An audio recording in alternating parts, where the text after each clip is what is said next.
Welcome to Books and Bush Tea. We're going to talk today about plays, how to enjoy the reading of plays, what is different about reading plays from reading any other type of reading, and also plays and performance. So how do you perform a play and what is it like? What's the difference between a play and a movie? All of this we're going to cover today with Caroline Allenger of the Drama Society. Welcome to Books and Bush Tea, where we get into the Cayman reader's mind. And today I'm so excited. I have Miss Caroline Allenger. I always get told off because I call her all sorts of versions of Caroline. Yeah, we had that conversation, right? We've had that conversation. I was like, but I have so many Carols in my life. But so Caroline's joining us to talk about a special kind of reading, and one that I think a lot of people don't even connect because it's so tied to performance, right? Yeah. And it's the reading of plays, right? Yes. But first of all, tell us a little bit about you and your reading life. Well, right now, I've always got a few books on the go, always. There's always at least one in my bag, one in my car, one beside the bed, one in the bathroom. You know, most readers are that way. And the bathroom reads are pretty specific. Yes. Yeah. And they have to be quick, which is why plays are really good, because you can dip in and out of a play, right? But that's not what I have in the bathroom right now. But my reading life right now is all over the place. Yeah. I've got a self-help book on the go. Yeah. We all do. Yeah. Always have a fantasy or something mythological on the go. So right now I'm reading Lore, which is great. Have you read it? Is that the one that was built off of the podcast with all of these? The 9 gods come to Earth. They've been relegated to Earth, and they no longer have special powers, but they follow bloodlines. And it's very Game of Thrones-ish in the way that it's written. Yeah. But it's about gods. Okay. Greek gods. Well, we need to talk about that offline, because that's where we connect a lot. Like our jam is fantasy and mythology and folklore, but also plays. Yeah, plays. Yeah, so I have a play on the go. Let's get your reading life covered. So of course I have a play on the go right now. Actually, I have 2 on the go. I have one in the kitchen. The kitchen one is Hades Town, because I'm going more Greek mythology. Of course. There's a theme going on here. Yeah. But I'm going to see Hades Town at the end of the year. I've wanted to see it for years. And I found out that my Hades is leaving. I mean, he's 80-something years old, and the Hades is being replaced by, I'll show you later. Okay. And so I'm seeing that in London, and it's great. I love a musical. And so the play is written in musical format. It's beautiful, it's fantastic, and Hades Town takes place in the French Quarter in New Orleans, but post-apocalyptic. Oh, it's so amazing, and it's all jazz and Dixie and also probably like Southern Gothic. God, it is so good. It is so good. Are there vampires? They look like vampires, but they're not. It's very steampunk the way they've dressed them. Okay, so good. Cool. Okay. And I'm reading Loot, and the reason I'm reading that, I had it on my bookshelf and I didn't realize, and I just watched my boyfriend Michael Sheen in one of her boyfriends, Michael Sheen, as Kenneth Williams, who is a TV star, like in the Carry On films and things like that. He played him in a TV show that I just watched, and the name Joel Orton kept coming up, and I was like, why do I know that name? Why do I know that name? So I went through the bookshelf, and I have the play Loot. So I started reading it. It's so strange. Is it? It is. It's a 1960s. It takes place in the 1960s because it was written in 67, and it was actually not even shown until after he died. Oof. But it's. So I've only read 15 pages so far, and it's super, super odd. It is a dark farce. It's very dark and very farcical, and I didn't feel like they would go together well. Like Loot? Yeah. Okay. Yeah, this sounds like something I need to read to understand. I'll lend that to you after. It's very. Yeah. I keep stopping and wanted to read bits out to Shane. I'm like, listen to this. This is so weird. Yeah. But it's great. So I'm reading that, and I've always got a fantasy book on the go, aside from lore. So in the other bathroom, This is a question I was going to have for you. Like, what's your vibe? Everywhere. Everything. Literally everything. Because so what's in the other bathroom? So in the other bathroom, so Laura's there. Oh, the backstory for Ursula. Oh. Yeah. As in, which Ursula? Ursula Under the Sea. Oh, really? Yeah, I like the love Little Mermaid a Disney Ursula. backstory. That would be so fun. Yeah, I will never grow up. I'm actually in a fantasy right now called Lightlark. It was recommended to me by Sydney at Next Chapter. Yeah. I didn't know this until very recently, but she and I read very similarly because I like high fantasy, but I only need so much of it. Yeah. So I like the cozy stuff. Yeah. Right? And so Discovery of Witches is my favorite series of all time. Oh my gosh, yeah. I have the Book of Life, which is the one that comes after. Yeah. I have all of them. That, No, there's a new one. The Blackbird Oracle. Oh. That is the best. The best. I have listened to A Discovery of Witches probably 3 or 4 times a year since it came out. For me, The Witching Hour, it is my all-time favorite book. I haven't read that one, but it's on my list. It's on my TBR.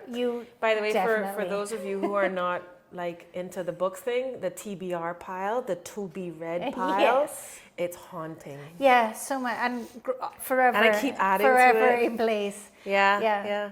Shane used to laugh and lie, by the way, that our bed was held up by books. I mean, it would work for me. I'm not sure how feng shui that is, but okay. So we've got your current reading. Yeah. What got you into reading as a kid?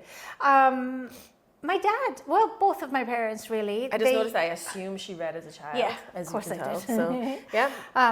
Both of my parents are really avid readers. Birthdays, Father's Days, Mother's Days, none of those things pass without somebody getting a book. Yeah. And it's been like that my entire life. Yeah. And I learned to read by my dad coming home and reading the newspaper to me. This good parenting right there. Not today's newspapers. Well, maybe not. But I hear you. Killing two birds with one stone, right? Oh, that's a terrible analogy. But anyway, he would read the newspaper. Obviously, he was going to read the newspaper for himself when he got home, but he would just read it out loud to me while I was sitting on his lap. Yeah. So I have read forever, but I can't even remember what book it was, but I speak Welsh, and I went to Welsh-speaking schools. My parents don't speak Welsh. Oh. So we learned, my sister and I both learned to read in Welsh. I mean, it's even worse for them when we would force my dad would read us a bedtime story. We each had our own room, and he'd read my sister's story first, and then he'd read a story to me. And we were horrible children because we would make him read Welsh books to us, Welsh children's books, but ones specifically that had lots of shs and ps, because he could never say them. Which is a multiple L's, right? Yeah, multiple L and CH. And it was just, I think it wasn't even the stories that he was reading. It was just us laughing at my dad struggling through these books. But he did. He's great. So funny. But that's where it came from, right? Yeah. My parents reading to us. It's so funny because my sister is not a great reader. She reads, but she's not a big reader. Prolific, we were definitely a reading family. I feel like that's something that's a theme that we're going to see go throughout this whole show, is that a lot of us who are readers today were read to. Yeah. And I'm noticing, like my brother is going to probably join me on one of these shows soon, and we're going to talk about our reading life as children, which was so funny, hilarious. And then we'll talk about, at some point in time, we're going to talk about how do you get kids to read. You don't get kids to read, you read to kids. Yeah, right? You don't. There's no intention to get kids to read. They will naturally want to read if the experience is cuddling and going through a story together. And it's so funny, my niece is so annoyed with her school right now because why do they want us to read about real life stuff? I want to read about dragons. Oh, right? Yeah. As a child, you do. Fairies and dragons is what it's all about. So she gets her dragon reading with her auntie. She's reading Harry Potter with her daddy. And then she's reading all this boring stuff at school. And she's 8. So she has opinions. What do they get to read at school? I have no idea. I have no idea what it is. We haven't gotten that far because we need to get past the complaining first, and we haven't gotten to the end of that yet. I feel very grateful that I grew up when I did, because my English, we had fantasy books as a child, or stories based in real life, but had some kind of, grew up in Wales, so obviously we had the mystical element, right? Of course, I mean, Merlin is our boy. This is true. That's true. We He is Welsh. Yeah. So we had. There's all a of rumor that stuff. Merlin's father was a Roman soldier. Oh, poor thing. But he was Uther Pendragon's brother, his older brother, right? Yeah. So that's the That's the one myth of part it. of the mythology. There's another part of the mythology that he wasn't. So I'll have to show you. Did you read the Crystal Cave? This is going to be a lot. I did. Did you read? I did read the Crystal Cave. It's one of my favorites. Yeah. I really love that book. Yeah, she's great. She's amazing. What's her Mary? Diane Wynne Evans. Is that the same? I think it's Diane Is this the same book that? No, it is the Crystal Cave. I thought her name was Mary something. Might be. Never mind. It was a long time ago when I read it. It'll be in the show notes. We'll sort that out. We'll sort all of that out later. But so I love that. The challenge with you and me is that we read all the same stuff. We even wearing the same bracelet today, which is hilarious. But we always end up kind of going down these deep holes of the mythical and the folklore. Caradwyn being your girl, yes, mine. Freya being mine. Oh. So there's this huge connection about the types of things we like to read. Yeah. But it's so funny. I hadn't really thought about talking to you about plays until we started to do this show. But I'm like, hold on a second. This woman performs plays. Yeah, so let's talk about plays. What made you fall in love with them?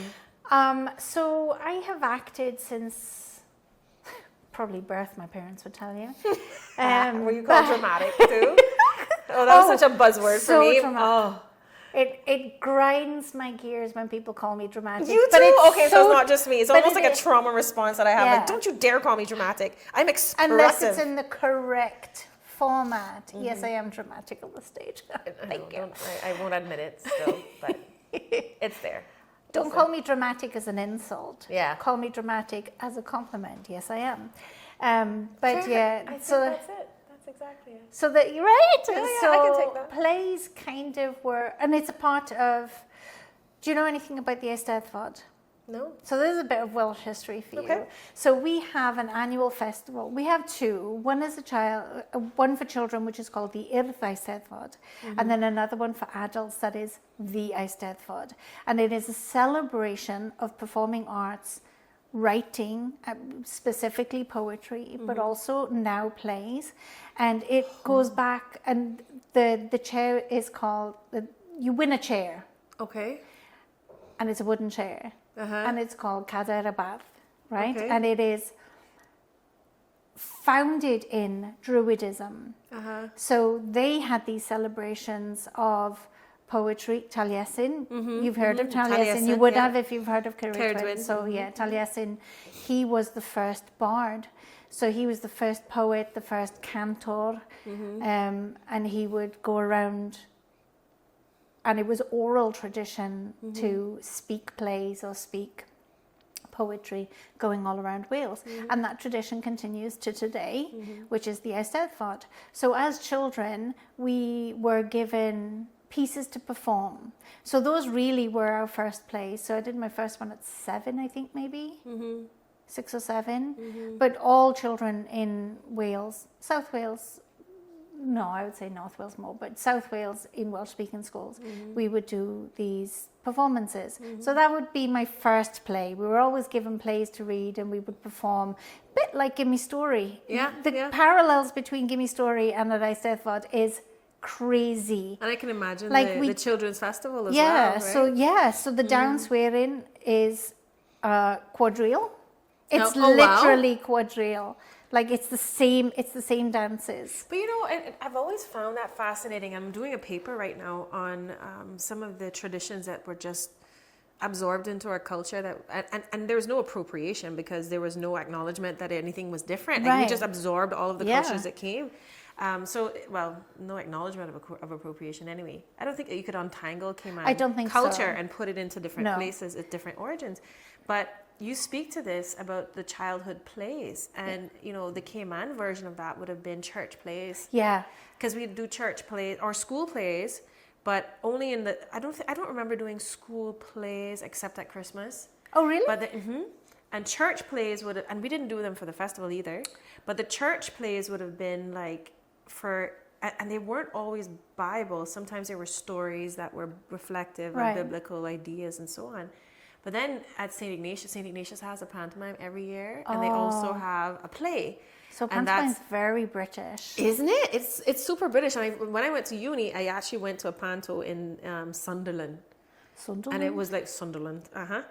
I drove from Durham down to Sunderland to see a panto, and it was such a kick because we were surrounded by screaming kids. And I don't think anyone else but I understood what we were getting into because we were all international students watching this play. Oh my gosh, I never even thought of that. It was so good. Well, then you're going to be happy because we've got a pantomime coming up this year. So fun. That is so fun. So one of the things that I also loved, and I'm glad you mentioned London because there's such a thriving play culture in London. Oh my gosh, all over the UK. London is massive, is true. But it is one of the But it's things. Like Broadway in New York. They have the what's the name of the street again? Oh gosh, West End. The West End. That's right, because you come off Piccadilly and you kind of turn left. So all Leicester Square. That's all that thriving theatre hub. But then you have like. You go further down, and the National Theatre is actually not in the West End, and the National Theatre is not the musicals. The musicals are all in the West End. Yeah, they are. But then the really solid plays are at like the Old Vic, the New Vic, and then in the National Theatre.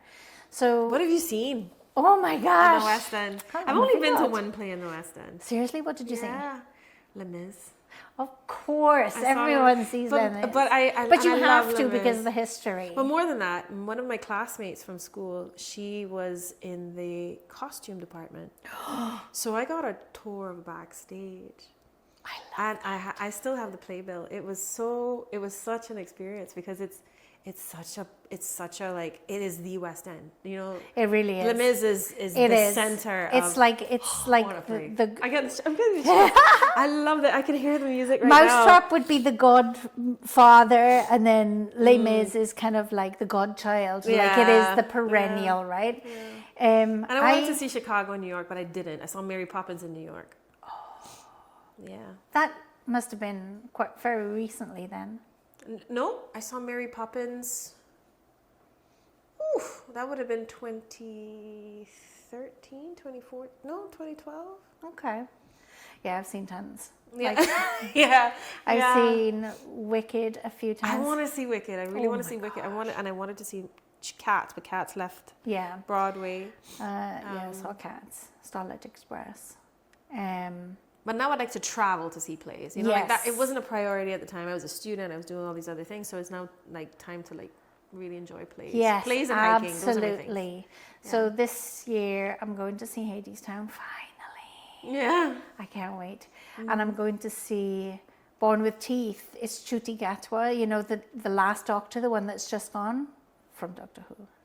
Oh. He is fab. I can't wait. And what a name going to see my for boyfriend. Oh, it's so cool. So it's Shakespeare and Thomas Marlowe, I think. It's just a two-hander. Christopher Marlowe. So it's the two of them. Okay. And Ncuti Gatwa plays Shakespeare. Yeah, because they hated each other, didn't they? But they used to drink at the same pub. So it's their story. Yeah. I can't wait. It's going to be so good. I love Christopher Marlowe in Discovery of Witches. Oh, yeah. Oh, my God. I hated him so much. Yeah. He was like the person that you wanted to hate. But it makes sense because he, Faust, yeah, it makes sense. It makes perfect sense. And I'm also going to see my boyfriend, Michael Sheen. So this is the boyfriend today. He is honestly. We went to the same drama school. Did? Well, not the same drama school. We went to the same drama club. So lots of actors have come out of this little club in South Wales. Like I don't know if it's the smokestacks in Port Talbot, what happens to us when we're around those smokestacks. Yeah. But like that little community has produced so many amazing actors. Michael Sheen being one of them, Richard Barton. There's much older actors who left in the 1920s and 30s when nobody was leaving Wales in the 1920s and 30s. They were going to the mines, but went to Hollywood and became actors, and it's phenomenal, insane. Like even Michael Sheen's dad, he's just passed away. He was. I love that you know this man's life story. Because we grew up in the same place. Yeah, of course. And he's the same age as me, and we went to the same grammar school. But he's like your local fella. So local, and he is. But I also knew his dad. His dad was, both of his parents play other people, but his dad was a Jack Nicholson lookalike, and he would act as Jack Nicholson in local productions. Fun. It was great. That is super fun. Yeah, man. He was fab. He was the nicest man you could hope to meet. And his best friend was a Sean Connery lookalike. Oh, that's great. I loved it. That is great. Lovely. But yeah, acting is in our It's in your culture. Yeah. It's in the blood. So plays are just, and school plays. I was going to ask you, what school you went to St. Ignatius? So I went through the public school, and so we didn't really do plays. We did Christmas plays. That's crazy because we did plays when I was there. Yeah, I don't know. I mean, but I also didn't choose drama at the high school level, right? So we would have done only as full classes in primary school. We'd have done plays. I don't remember doing anything in George Hicks in the middle school because we had a middle school then. Right. But I do remember Nasaria Saku was our teacher, and she did amazing work in the drama class. Yeah. She was very, very good. And I remember there was an assistant teacher, Beth Henning. Oh my gosh, I completely forgot about Beth. She's excellent. She was really good. That combo of teachers was really, really good. And I feel like there's a whole generation of Caymanians that came out of them. So for instance, Grace Geely would have been taught by them. Yeah, for sure. You know, so Grace was a couple of years behind me, and so there's a love of the drama that I think is part of who we are. Like I actually sat with Captain Paul Hurlston the other day. Yeah. You know, Captain Paul's in his 90s. Captain Paul can recite to me things that he learned in primary school, like poems. My grandmother was the same, like. And, you know, we've always been a literary people, you know, in some way or another. Yeah. Now, plays, they used to do plays in Bodden Town in the church hall. Oh, really? My mom will tell you about stories about plays. And there's stories that come out of it, too. Like, so I wrote a poem about piano. Remember the one who the piano fell off the back of his truck? Yeah. He was moving a piano to the church hall to be able to do a play. Right? Yeah, that makes and sense. The Eastern districts would all gather around and do this play, either in Bodden Town or in East End, and they talk about, you know, taking the bus, or when there finally was a bus, or the truck, right, to go up and do these plays, and so they were always around the church, but I'd love to kind of like touch base with you on like the difference between reading plays, because there's something different about reading plays. And I haven't really collected as many as I used to, right? Because my grandpa had the complete works of Shakespeare. Right. That was my toilet reading. That was my gosh. Reading. I can get, and it's an old book. Like this is like 1930s printing type stuff, right? So it was. I don't know how it ended up in my hands as a teenager. But I had read most of Shakespeare's plays because when we started to read plays in school, which we did do, we didn't act them, but we would read plays in school. I remember we did literature. We did Richard III, we did Macbeth, and so you were already knew those stories because you'd read them in the bathroom. Yes, and then but then I also got very interested. No, I think the first one I actually read Macbeth before I picked up the one at home, but that's what drove me to pick up the one at home because all of it was there. So I read all of Shakespeare's plays before I went to college. Love that. Right? But the language was so inaccessible to so many people. But when I started to read it out loud, I realized just how naughty he was. Like he was such a... Oh my gosh. There's lots of double entendres or like references to people's body parts. And and he would make fun of people's appearances. He was hilarious, actually, when you really think about it. But then, of course, you talked about him and Chaucer having this relationship, and I could just imagine. I would love to have seen those men just go to war. Can you? Yeah. So crazy. Yeah. Because one was very political and the other one was very talented. Yeah. Oh. Oh. Yeah, that's a thought, a controversial one. But there is a difference between reading plays and just reading novels, right? Mm-hmm, because I think when you're reading a book, the author gives you all of the information. Mm-hmm. They create a picture for you, right? They'll describe the people, they'll describe their actions, and their thoughts. Yeah, but when you're reading a play, all you have is dialogue and stage directions. So that forces you to use your imagination. I feel sorry for the people who can't do pictures in their head, right? Because I know lots of actors have that where they can't see pictures in their head, and that must make it so much more difficult for them. I feel like maybe, they're very talented, so maybe not so much, but when you're reading a play, you have to hear the voices, a little bit of madness going on there, but you have to hear the voices, you have to imagine what it would look like, because you're not being given all of that information. So when you're reading a play, that is all you. It is all you. It's interpretation, like you're interpreting there's a lot of space between the words. Yeah, right? So it's not the playwright's version. It becomes yours. It becomes yours, because you can give a play to, 10 different directors, and they will stage it completely differently from each other. It reminds me, there's a video going around about to be or not to be. That is the question. It was it the BAFTAs? It was a British award ceremony, and each actor came out and put a different emphasis on the different word. Yeah, that's an old one. It's an old one, right? Yeah. It was so good. Yeah. To be or not to be, and that is a question. To be or not to be, that is a question. Yeah. To be or not to be, that is the question. So there's so many ways you get to interpret it, right? I loved that. Yes. It was such a good demonstration of what plays actually allow. Yes, because... But it's so... Sorry, go ahead. I was going to say, because then if you're directing a play as well, what you have in your head might not necessarily be what the actor has in their head and how they interpret the lines. Well, that's where conflict comes from. Right? Unless you just let the actors actually be sometimes the talent, that's the best way to do, right? Yeah, because sometimes an actor will portray something completely differently than you've imagined it, but when you see it, then you'll go, oh, I hadn't thought of it that way. I have a thought on that and the way that you describe it, because I love what you just brought out, which is that you have to interpret yourself. Yeah. I think that's a good place for us to take a pause. Okay. Because I want to come back to that and just reading in general. Right. And the circle of reading. Yeah, let's do it.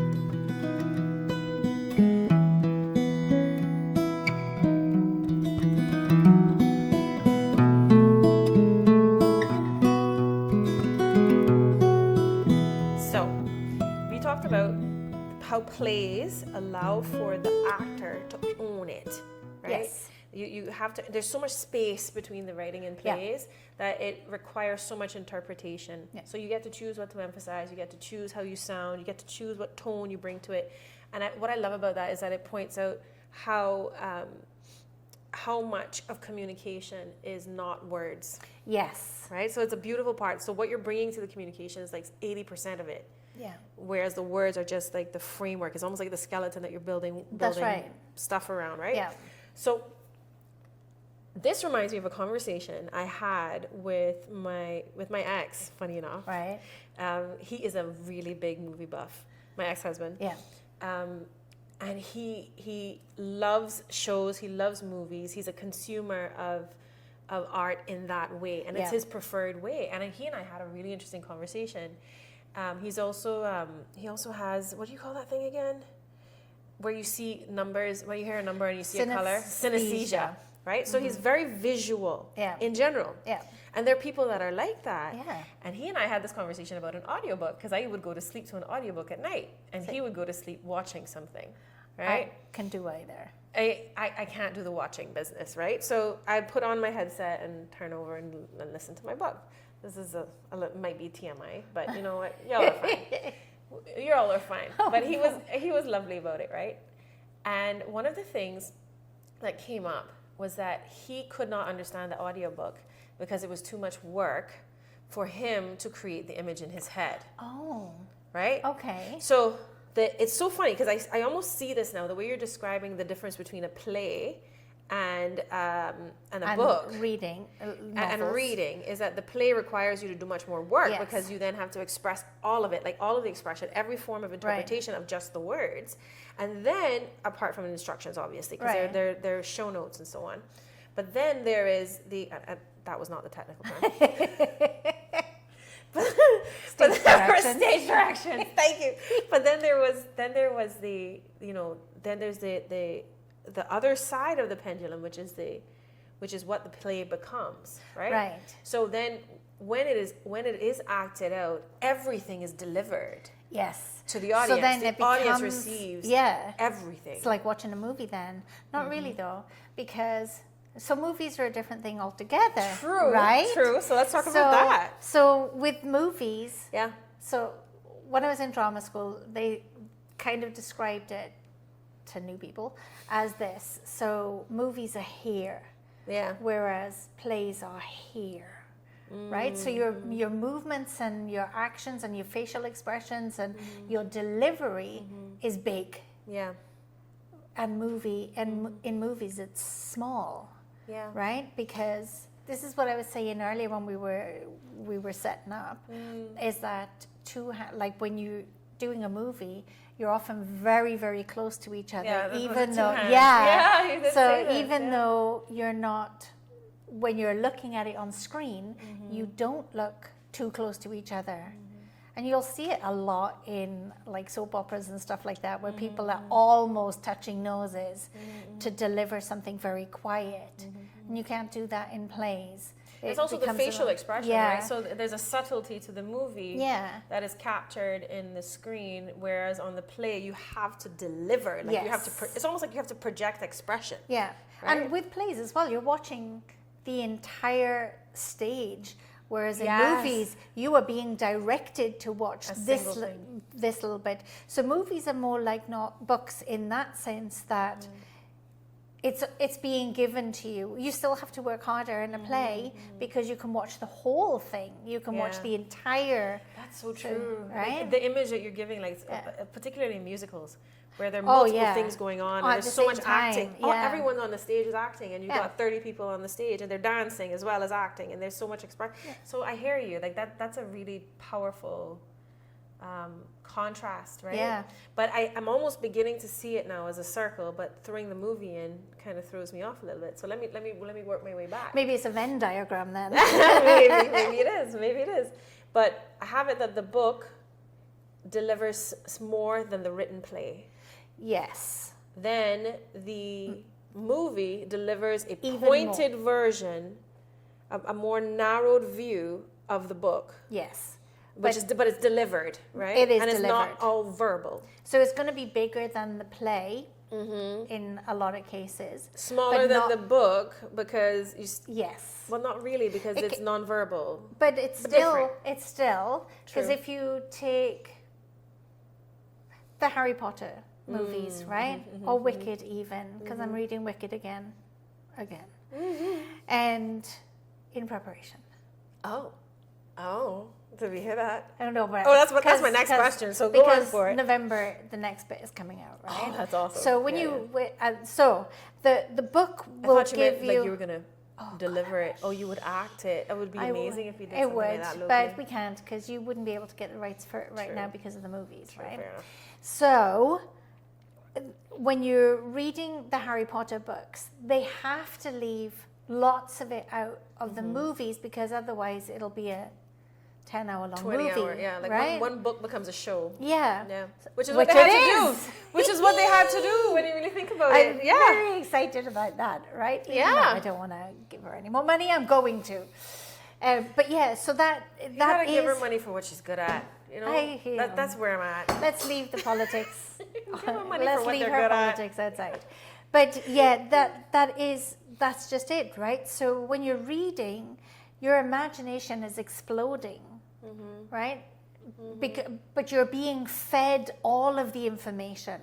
And with a play, you're still reading it, but your imagination is what is creating the visual in your head, if you have that that's ability. why I love prose, especially purple prose. Purple prose? Purple prose is very poetic prose, right? So Circe, the book Circe. Yes. That's a perfect example of, and Madeline, she does amazing work. Madeline Miller, I think her name is.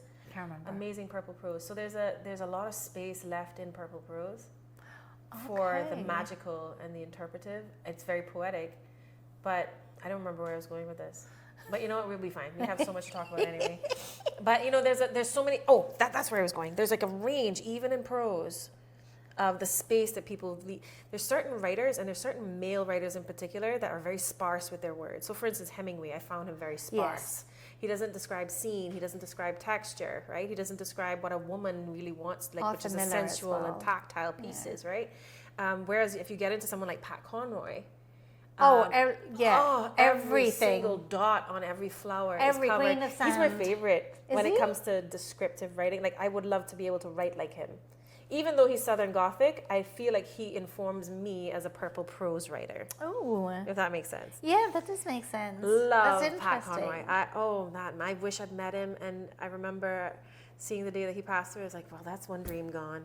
Oh, for me, it was such Terry a Pratchett. Powerful Terry Pratchett. Yeah, fair enough. Yeah. Yeah, I mean, Neil Gaiman does some good stuff too. But, yeah. I mean, and they were friends. Yeah, fair enough. Ish. We're back in fantasy land. But back to plays. Also back to Michael Sheen. And Michael Sheen. This I can bring it around. This is your to boyfriend Michael for real. I'm telling Shane. In fact, you're telling on yourself. Of course he does. Of course he does. So let's talk about the play scene on Island. Yeah. It could be better. It definitely could be better. But this is coming from someone who would go to a play every week if I could, right? Yeah. It could be better, but it is. What is here? You know, for those who don't know. So we have the Hawkwill Theatre, which is run by the Cayman National Cultural Foundation. Yes. Yeah. And then Cayman Drama Society, which is the one that's in Prospect and Red Bay. Yep. But now we've got all of the children's. I'm going to call them production committees. They're not really, but companies, sorry. But there's Musicians Inc.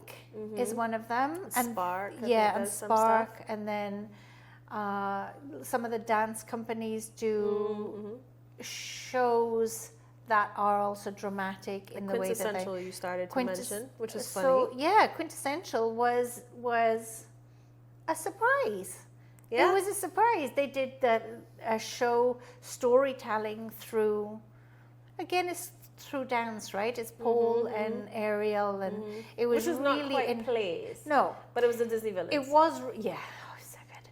But it was like there was a story behind it, right? So they're telling a story. There was also there was acting within it. So it was interesting, and that was performed at the Hawkwill. Really, what I'd like to see is more Caribbean-based plays, but also more. I don't think it gets the credit it deserves. They recently had a show on at the Hawkwill called The Rose Slip. Now everyone will know that they'll go. It'll be sold out for What's Happening. But then there are other plays, like there was Black and White a few years ago, and I can't remember if Dr. Frank had something to do with that. Yeah, I think he did. I think he produced it. Is that not one that he wrote? I don't think it's one that he wrote. Because he's written a few that they've also done. Yeah. But we actually started one at I remember I was acting in one that then fell off. It didn't actually get out. Like, we didn't finish it, and they ended up doing like a radio production instead. Can't remember the name of it, but it was a really good one. Still love a radio play. Me too, and this is one of the things I listened to on the BBC. Like, you love have to find BBC radio the BBC play. so good for it. Like, But this is what Caymanians would have received. Yes. Growing up, they would have heard these plays, and even like in Jamaica as well, the Caribbean, there would have been like BBC productions of all of these plays. Even when I moved here, I moved here in the mid-80s, and we had Radio Cayman, and after Hour of Prayer, then there was a play. Hour of Prayer, I remember. So they had plays then, and we didn't have a TV because it was mid-80s and we lived in Colliers. And so we had books, and then we listened to the radio play, like in the summer holidays, after you'd come in from being out in the water. Which is another question for you. Audiobook versus hard Listen, copy. I am not a book snob. And Cheers I will take to that, darling. Yes, girl. A book is a book. Okay. I am a very busy person, and I am constantly at work. So audiobooks are my savior, because I will listen to an audiobook while I'm driving in my car. Yes, I listen to a podcast as well, but I have a specific number of podcasts, and I will listen to a podcast to go to sleep. Right? I don't mind that. I listen but to audiobooks to go to sleep. I can't do an audiobook to go to sleep because I'll miss stuff and then I'll have to go back. I reread audiobooks when I go to sleep. There's I have one that I've listened to 8 times this year. I mean, I listened to Harry Potter and the Witching Hour. The Chronicles of Between. Oh, what's that? I highly recommend. Highly recommend. One of the funniest books I have ever read in my life. It is fantasy, but it's kind of cozy. It's not really, but it's modern, and it has a lot of really good banter, and it has a really interesting kid who says crazy things. You'll have to send that to me. Yeah, absolutely. Between the Chronicles of Between. I'm surprised I didn't bring it with me today. I usually walk with that, like a copy of that with me, but the Chronicles of Between, one of the best books I've ever read. And of course, I'm constantly looking for something that makes me feel that way. Another really good one, and I'm going to probably do a whole show on that, is Poppy Show by Leonie Ross. Poppy Show. Poppy Show. It is surrealism. It's magical surrealism. Love surrealism. Based on the Caribbean. But some Caribbean writing can be really, really dark, or it can be super caught up in the historical grunginess. Yeah. None of that. None of it. It is so light and funny and interesting and feminist.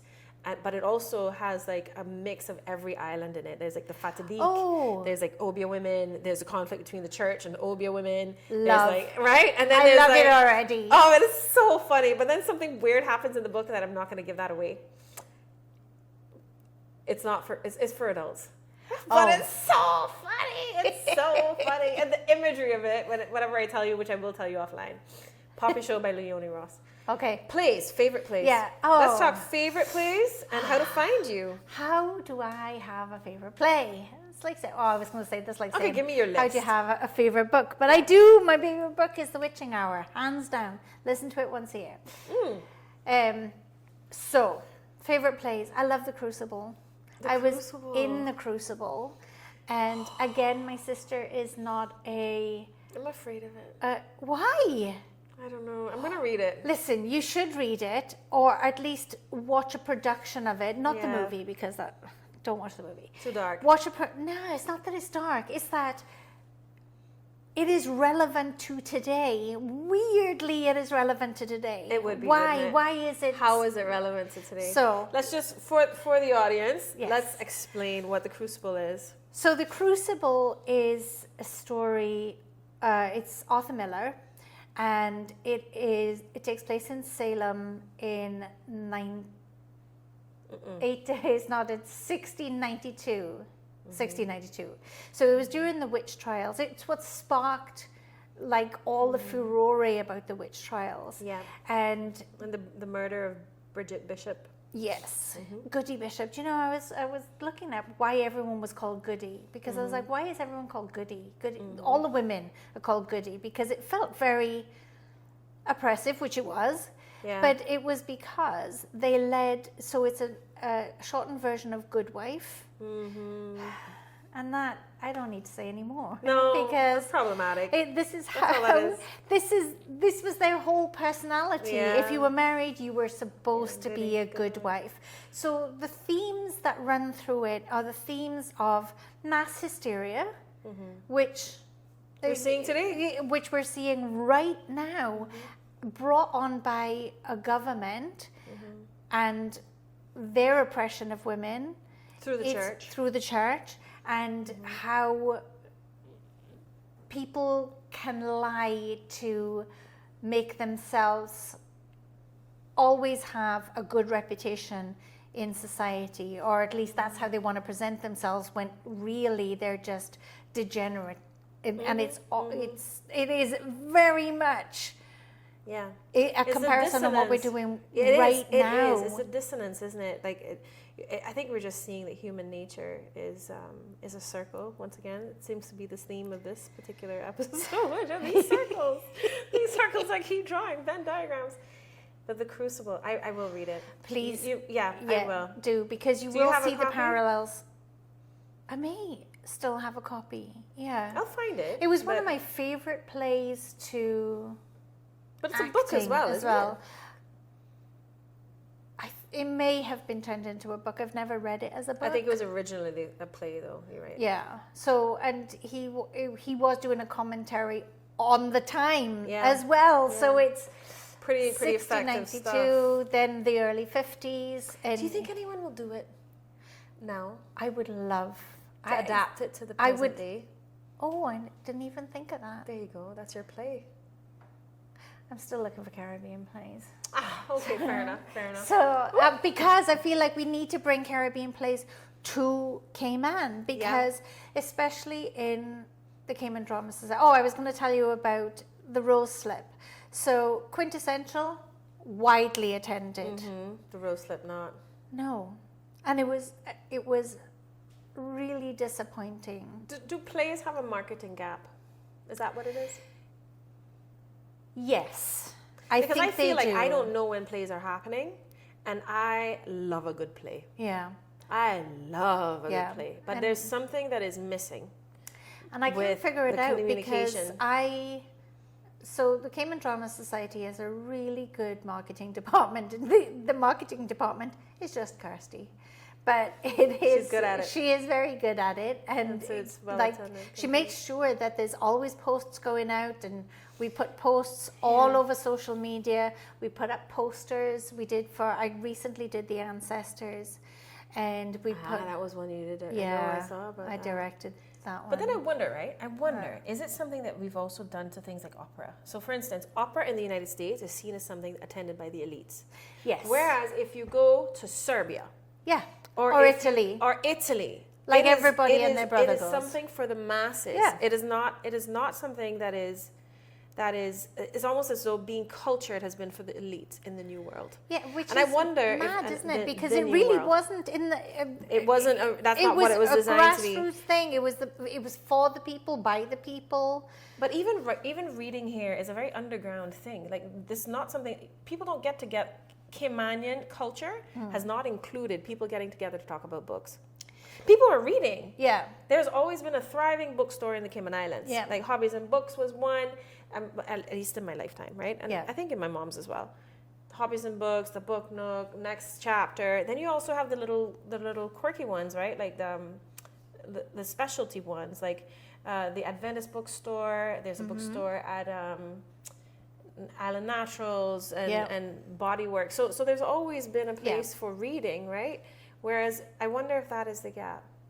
Maybe. It might be a marketing thing. And this is what we're trying to change at CDS as well, right? Because traditionally, at least in the last 30 years, CDS has put on, aside from the Christmas show, which everybody comes to, right? That just runs the span of all of the generations and all of the nationalities in Cayman, which we're hoping that the pantomime will do at Christmas. I'm sure it will. And it's been traditionally 1930s to 1960s white plays. Yeah. Right? And that may be the gap. I think we're trying to yes. we're trying to change there that. We go. Oh my gosh. And we should. So Caroline, as we wrap up, yes. We have a bit of we have some goals, right? We're closing the gap. with the Caribbean, Caribbean plays. I'm looking getting at some plays out right into now. the world. But also reading plays sounds like it's something that we need to probably be looking at doing more of. I would definitely recommend it because if you are a reader, if you're a reader of novels, it's a whole different experience and it is enjoyable in a whole different way, especially if you're an artist, right? If you are someone who enjoys arts of any kind, a blanket, right? No matter what it is, it's an opportunity. Then reading plays is a little bit different, and it kind of dips its toes into arts in a different way than just reading does. Yeah. So I would definitely recommend it. I will lend you all the plays I have. I'm looking forward to it. I am going to lend you Fleabag right away. Please, because I've actually wanted to see that. Oh my gosh. Can we do like a Fleabag episode? Because I feel like that it's worthy. Yes. All right. Let's do it. Now we have a plan. And I'm so grateful that you've come. I'm so happy to be here. I'm always glad to talk to you in general. And we always bump into each other by accident. Now we've done this on purpose. I know. And we should be doing more of this. We should. I'll see you soon. Yeah. Yeah, that's all for today. Thank you.